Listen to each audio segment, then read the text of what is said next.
I want you to picture two people. Both of them make a decision on a Monday morning. They're going to change their life. Person 1 wakes up on Monday, energized. They work out, they eat clean, they study for 2 hours. Tuesday, still going, a little tired, but committed. Wednesday, they push through. It's getting hard. Thursday, they don't show up. By Friday, the routine is gone. By next Monday, they're back to square one and blaming themselves. Person 2 makes the same decision on the same Monday, but by the following month, they're still going. Not because they have more willpower, not because they're more disciplined, not because they want it more. They just understood one thing that person 1 never did. Today, I'm going to explain exactly why you lose motivation after 3 days, and why it has absolutely nothing to do with how much you want something, because the answer is biological, and once you understand it, you can't unsee it. The dopamine spike.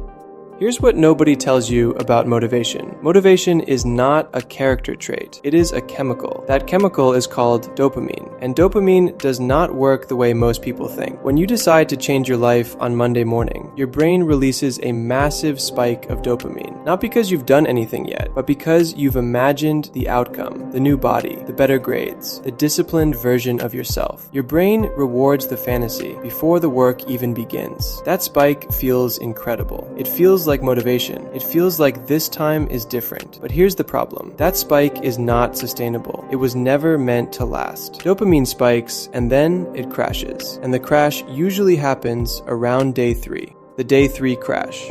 Think about what day 3 actually feels like. The excitement is gone. The novelty has worn off. Your body is sore. Your mind is tired. And the results? Still invisible. You haven't lost the weight yet. You haven't seen the grades improve yet. You haven't felt any different yet. So your brain runs a calculation. It compares the effort you're putting in to the reward you're getting back. And the math doesn't add up. High effort, zero visible reward. So your brain does what it's programmed to do. It pulls you back toward what it already knows works. The phone. The comfort food, the couch, things that give instant reward. This is not weakness. This is your brain doing exactly what it was designed to do. Survive, conserve energy, seek reward. The problem isn't you. The problem is that you're fighting biology with willpower, and willpower always loses that fight eventually. The real enemy, the identity gap.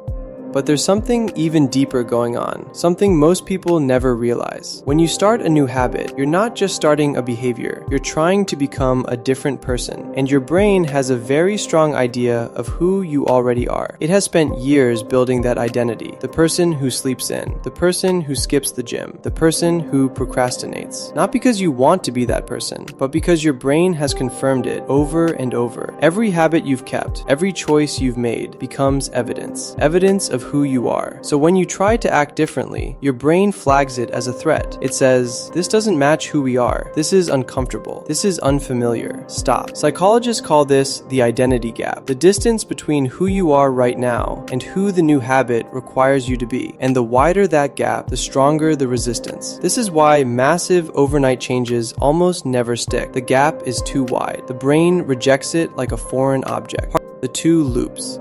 So here's what's actually happening in 2 different loops. Loop 1, the failure loop. Big decision, huge motivation spike, crash on day 3. Blame yourself, quit, rest for a week, make another big decision, repeat the cycle. This loop feels like a motivation problem. It's actually an identity and biology problem. Loop 2, the success loop. Small decision, tiny action, small reward. Brain says, okay, I can do this. Repeat, repeat, repeat. Identity slowly shifts. The difference between these loops is not effort, it's the size of the starting step, the fix.